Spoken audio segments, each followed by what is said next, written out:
तो इराक में जैसा सद्दाम हुसैन के साथ हुआ था, अमेरिका वैसा ही सुलूक खामनेई के साथ भी कर सकता है।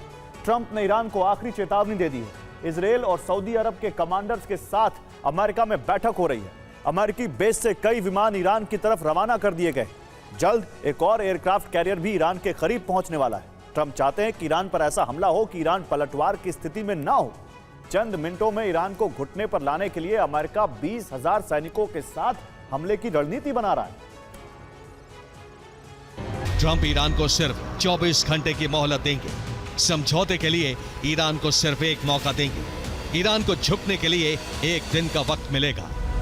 अमेरिका का USS George H.W. Bush aircraft carrier America के नॉरफॉक से निकला है। ये 1 से 2 हफ्ते में फारस की खाड़ी तक पहुंचेगा। ऐसे में सवाल है कि क्या ट्रंप अभी ईरान को इतना वक्त और दे सकते हैं? ट्रंप ने ईरानी शासन से कहा है कि समय समाप्त हो रहा है।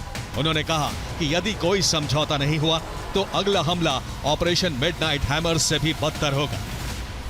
ट्रंप ईरान में आम लोगों की मौत नहीं चाहते हैं। सिविलियन की पूर्ण सुरक्षा को सुनिश्चित करना होगा। ट्रंप ईरान के लोगों को नाराज नहीं करना चाहते।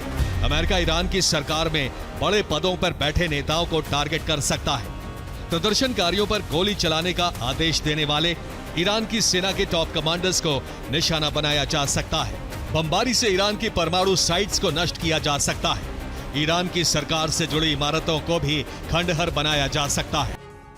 अमेरिका को ईरान घेर चुका है और दूसरा एयरक्राफ्ट कैरियर आने के बाद ईरान के करीब यूएसएस अब्राहम लिंकन और यूएसएस जॉर्ज H.W. बुश अपने पूरे लश्कर के साथ ईरान के करीब मौजूद रहेगा। दोनों न्यूक्लियर पावर एयरक्राफ्ट कैरियर हैं। समुद्र में दोनों स्ट्राइक ग्रुप के साथ ही USS Spruance, USS Michael Murphy, USS Frank E Petersen जैसे मिसाइल कैरियर्स आ चुके होंगे और दोनों एयरक्राफ्ट कैरियर के साथ कम से कम एक परमाणु पनडुब्बी भी रहती है। ईरान के पास अमेरिका के 2 एयरक्राफ्ट कैरियर मौजूद रहेंगे। इनके साथ 10 मिसाइल कैरियर रहते हैं। कम से कम 2 पनडुब्बी तैनात रहेंगी। एयरक्राफ्ट कैरियर्स पर 180 एयरक्राफ्ट होंगे। सबमरीन 1000 टोमाहॉक मिसाइल लेकर पहुंची, 1000 टोमाहॉक मिसाइल लेकर पहुंची। मैंने ईरान से पहले भी कहा है, एक समझौता करो। उन्होंने ऐसा नहीं किया और इसके बाद ऑपरेशन मिडनाइट हैमर हुआ, जिससे काफी विनाश हुआ। अगला हमला कहीं अधिक गंभीर होगा। उसी गलती को दोहराने से बचें। अमेरिका ने 3 शर्तें रखी हैं।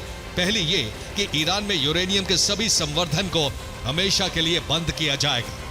बैलिस्टिक मिसाइल कार्यक्रम निश्चित रेंज और निश्चित संख्या में चले। ईरान हमास, हूती, हिजबुल्लाह जैसे प्रॉक्सी संगठनों को मदद बंद कर दे।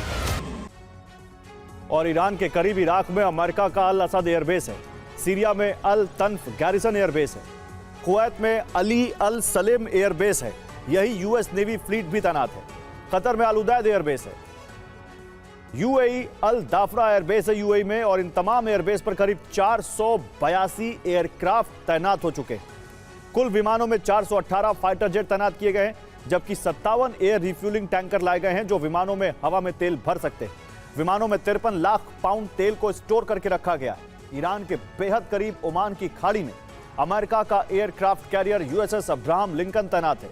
इसके साथ पूरा जंगी बेड़ा है जिसमें कई युद्धपोत हैं। अब इससे आगे बढ़ते हैं। फारस की खाड़ी जो वॉर का एपी सेंटर बन सकता है, वहां अमेरिका का यूएसएस रोजनेफ तैनात है। इसके अलावा यूएसएस मित्सचर भी तैनात है। अमेरिका ने यूएसएस मैकफॉल युद्धपोत को भी इस इलाके में रखा है। भूमध्य सागर में भी बड़ी तैनाती है। यहां अमेरिका का एयरक्राफ्ट कैरियर यूएसएस आइजनहावर पहुंच चुका है और इसके साथ भी स्ट्राइक ग्रुप है।